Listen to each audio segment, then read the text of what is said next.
All India organisation of chemist and ड्रगिस्टच्या आव्हानानुसार आम्ही आज जिल्ह्यातील पूर्ण 3000 केमिस्ट रिटेल आणि होलसेल संपावर आहोत 24 तासाच्या.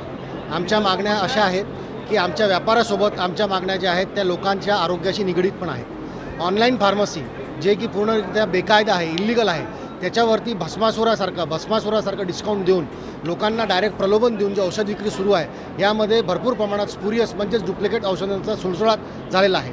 यामध्ये बिना प्रिस्क्रिप्शनच्या नशेच्या गोळ्या, कामोत्तेजक गोळ्या, MTP किट, सिल्डेनाफिल यासारख्या गोळ्या बिना प्रिस्क्रिप्शनच्या सर्रास उपलब्ध आहेत. आमची अशी मागणी आहे हे त्वरित गव्हर्नमेंटने थांबावं. मागच्या 8 वर्षापासून आम्ही गव्हर्नमेंटला यासाठी निवेदन देत आलो आहोत. आम्ही कोरोनाच्या काळामध्ये पूर्ण खांद्याला खांद्या लावून गव्हर्नमेंटचं काम केलं. आमचे पूर्ण भारतामध्ये 462 केमिस्ट यामध्ये दगावलेत रुग्णसेवा देता. समजा आज आमची व्यापाराची हेळसांड होत असेल, लोकांच्या सामान्य जनतेच्या आरोग्याची खिलवाड होत असेल तर गव्हर्नमेंटने त्याच्यामध्ये अर्जंटमध्ये हस्तक्षेप करून जो GR आहे तो त्वरित कॅन्सल करून ऑनलाईन फार्मसी विक्री ही बंद करावी ही आमची नेटाची मागणी आहे. सर्व मागण्या पूर्ण होतील का? आम्ही हे बघा मागील 8 वर्षापासून आम्ही सरकारला निवेदन देत आलो आहोत.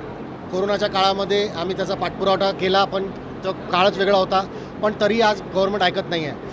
आज आम्ही 1 दिवसाचा संप पूर्ण भारतात 12.5 लाख केमिस्ट याच्यामध्ये सहभागी आहेत. आम्ही आमच्या समजा मागण्या रास्त असतील तर त्याच्यामध्ये सकारात्मक विचार झालाच पाहिजे आणि समजा विचार झाला नाही तर पुढे हा संप पुढच्या काळामध्ये बेमुदतसुद्धा होईल याची शासनाने दखल घ्यावी. मला असं वाटते गव्हर्नमेंटचं काम आहे लोकांना रोजगार उपलब्ध करून देणे, अन्न पुरवणे, शिक्षण देणे, त्यांची काळजी घेणे.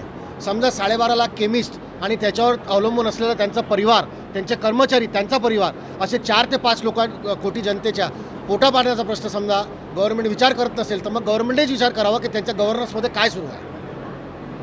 माझं नाव सौरभ मालानी, मी अध्यक्ष अमरावती जिल्हा केमिस्ट अँड ड्रगिस्ट असोसिएशन.